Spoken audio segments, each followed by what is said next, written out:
Before we dive into the blood-soaked madness of this 88 film slasher classic collection review, a quick heads up for listeners and viewers alike.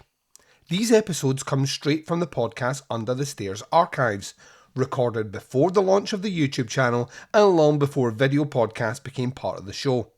These reviews were originally crafted purely for audio. So if the production feels a little rougher around the edges or a little more stripped back than current episodes, that's because you're hearing the show in its earlier form, raw, passionate, and let's be honest, a little waffly at times. Whether you're revisiting these reviews or discovering them for the first time, please sit back and relax and enjoy this trip through the golden age of mass killers, inventive gore, and VH era nightmares.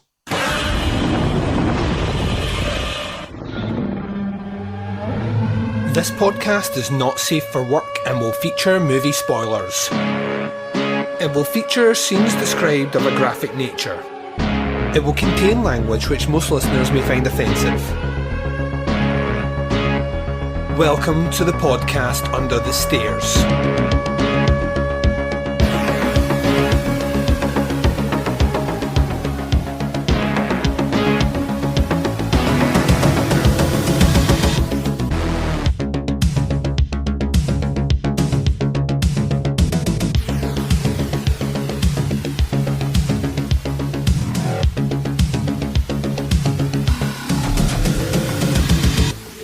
Hi everyone and welcome to the podcast Under the Stairs. This is one of them Sunday episodes which we alternate.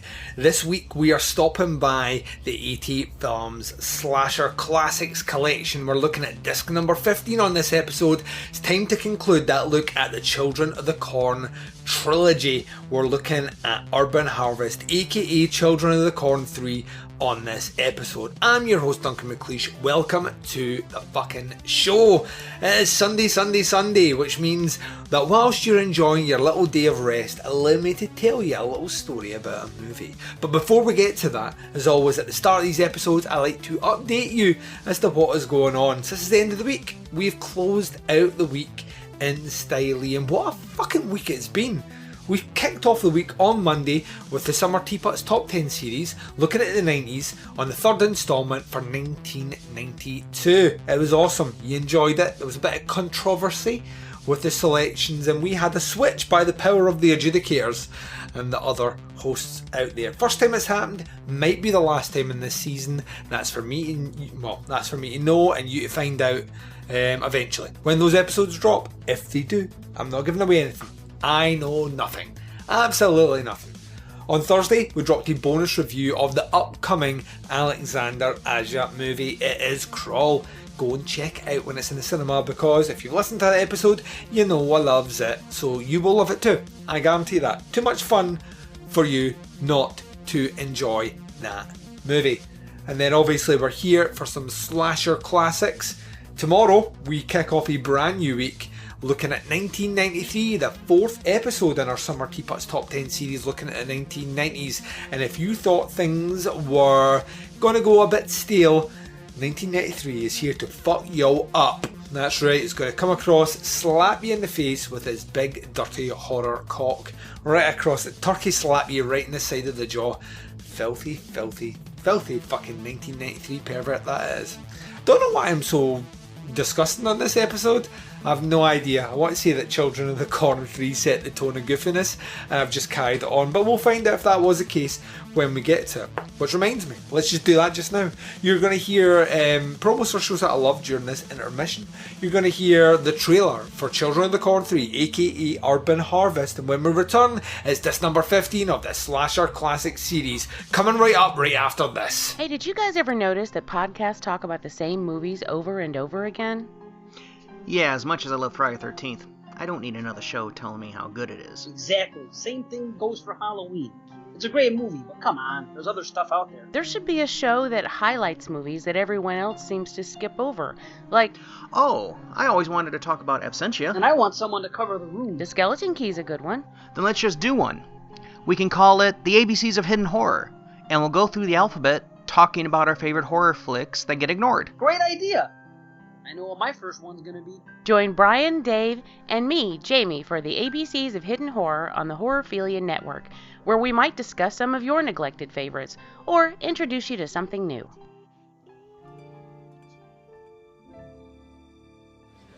Welcome to Chicago. Be prepared. It may take a while for them to get used to their new surroundings. What's with your hat? Why is it turned backwards? You want to touch this, huh?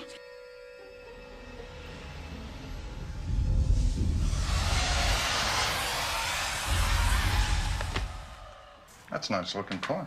Do you have any idea how much a strain like this could be worth? Feel the texture. You're holding a fortune in your hands, Charles. Bless my heart! Yes, sir. Hot corn, cold corn, bring along the demijohn. Hot corn, cold corn, bring along the demijohn. Hot corn, cold corn, bring along the demijohn. Fairly well, Uncle Bill, see you in the morning. Yes, sir.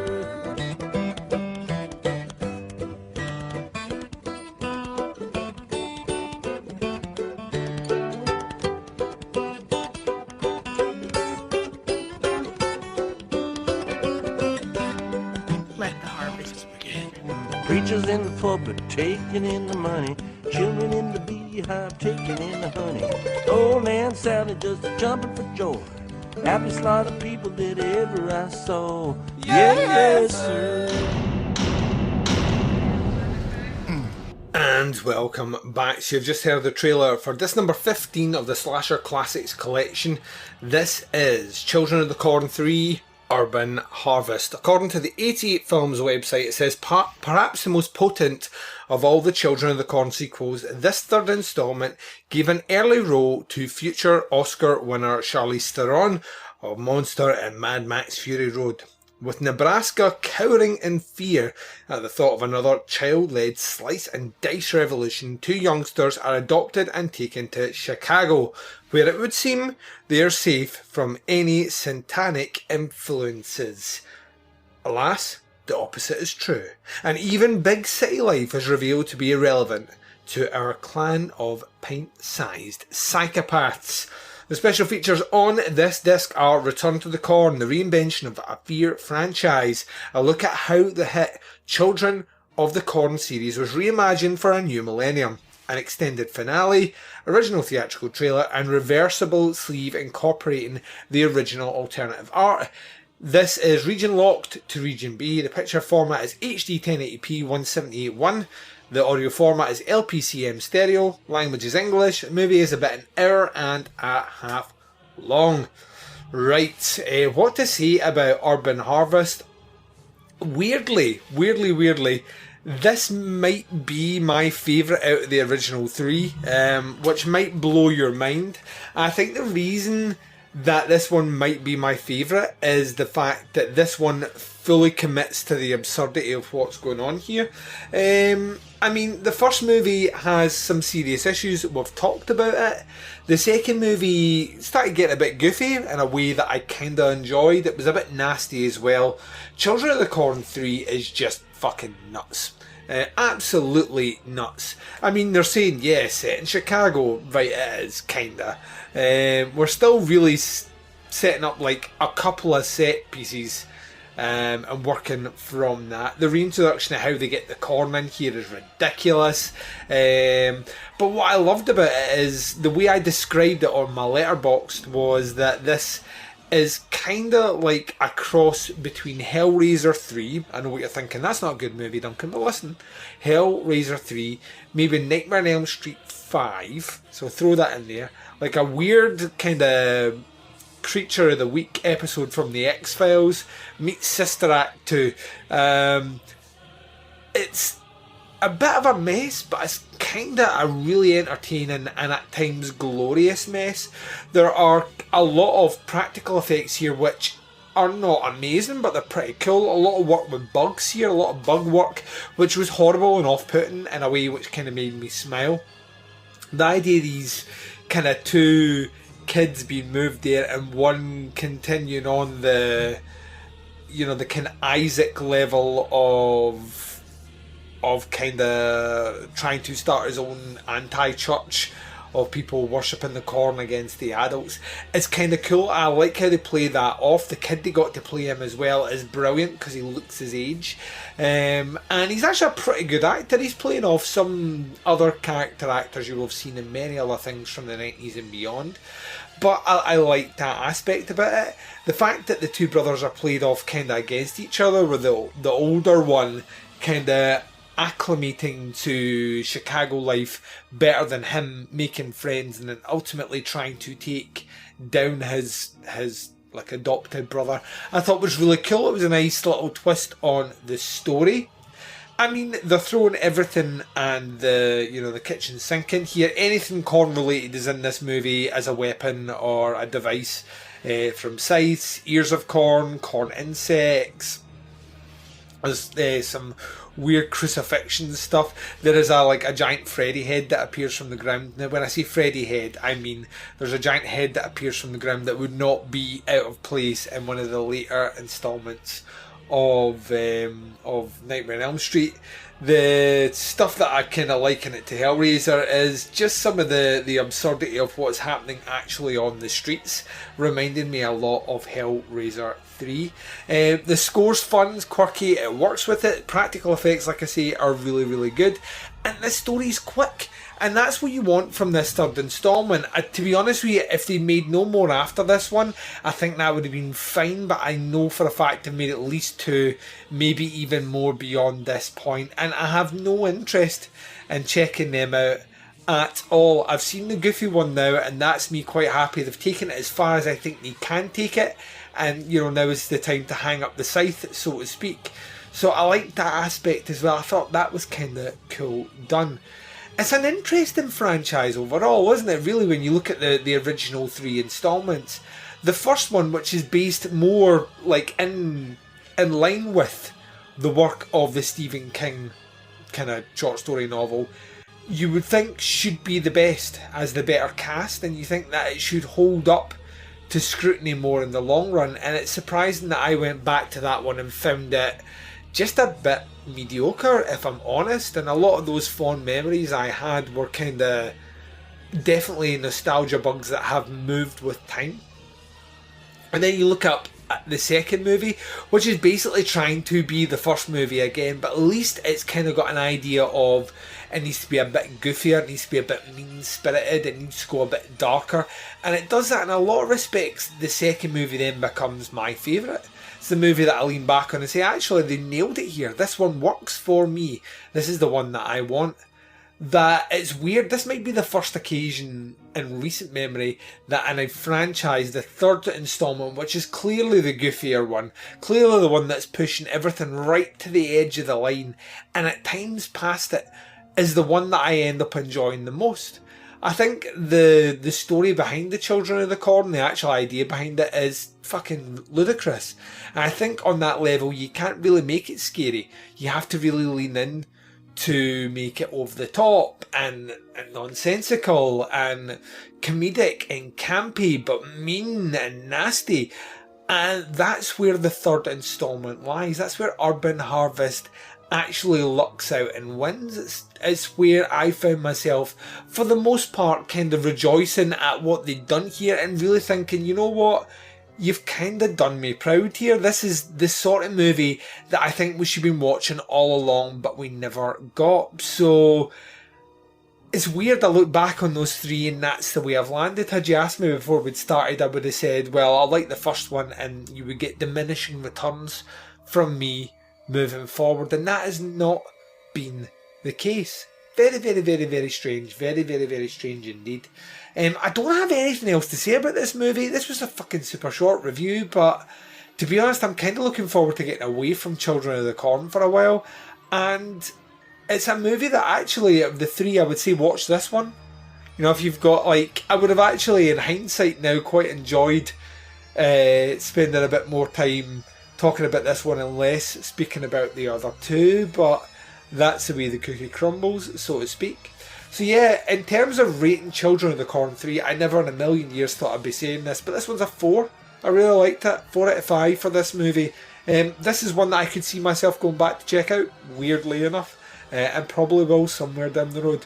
The other 2, not so much. not so much for those. So yeah, a 4 out of 5 for Urban Harvest, aka Children of the Corn 3. I'm going to take a very short break. When I come back, I'm closing out the show and I'm doing it right after this. And you've been listening to the podcast Under the Stairs. This has been your special Sunday episode looking at the 88 Films Slasher Classic Collection. We were looking at disc number 15. It was Children of the Corn 3, aka Urban Harvest. There we go. Closing out that one finally, we are now turning our attention to disc number 16 in the collection. It's a little movie I've never seen before called Scarecrows. Let's find out what it says on the 88 Films website. It says, "Pass and die. The plan was simple. Boost a few million, head to Mexico, divide the loot, and live it up for the rest of their days."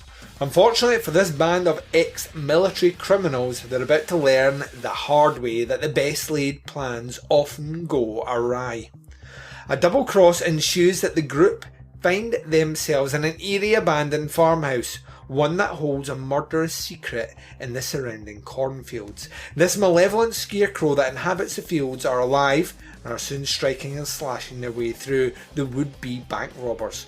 Featuring outlandish gore effects by FX maestro Norman Cabrera of the KNB Effects Group, stunningly atmospheric cinematography from Peter Deming of Evil Dead 2, and a spine-tingling score from Terry Palmieri of Black Eagle, Scarecrows is an essential viewing for any self-respecting horror fan. 88 Films are proud to present the stalwart of VHS rental stores in all its HD glory for the first time in the UK. The special features on the discs are Fields of Screams, an interview with producer Cammy Winkioff. Official trailer, the 88 Films trailer reel, can't say that today, reversible sleeve, technical specs of region lock to region B, picture format HD 1080p 185.1, audio format is DTS HD ME 5.1 and 2.0, language is English, and the movie is under an hour and a half. Oh, you do me right, Scarecrows, you do me right with that. That movie will be coming up in a review in 3 weeks time, so set your watches by it and I look forward to bringing it to you. There's a multitude of ways to check out podcasts Under the Stairs as always. As you come across and check us out on Apple Podcasts, subscribe to the feed, leave us a rating and a review. It's the best way to support us on that platform. You can also check us out on Stitcher, Smart Radio, SoundCloud, Google Play, TuneIn and Spotify. Visit our website, it's tputscast.com, and if you want to buy posters or pins, you can do it by going to tputscast.bigcartel.com. You can visit us on Facebook. We're in 2 places if you want to join the group page, interact with other listeners, comment on horror movies, what we're doing, etc, etc. That's facebook.com/groups/tputscast. If you're only interested as and when the shows drop, or occasionally check out a live stream on a Thursday, then that's the Facebook page, facebook.com/tputscast. You can interact with myself and the Baz on the twin prongs of social media sexiness. Instagram and Twitter both can be followed at tputscast. Join us on the Flick Chat app. It's social media directly to podcasters and listeners. That's what it's used for, nothing else. So if you're into podcasts, you want to interact with us, download Flick Chat on iOS or Android, create yourself a little profile, click the plus button in the app, join with code and type in the podcast Under the Stairs, all lowercase, and you'll find us over there. Join the message boards and chat to your little heart's content on a variety of different topics, show and horror movie related over there. We look forward to welcoming you to our weird little community over there. The podcast Under the Stairs will return tomorrow with the next instalment of our Summer Teapots Top 10 series looking at the 90s. It's episode number 4, which means it's 1993. But until then, wherever you are, whatever the time zone is, and whatever you're up to in this big bad world of ours, please take care of yourselves out there. This is Duncan McLeish broadcasting live from Under the Stairs, and I am signing off.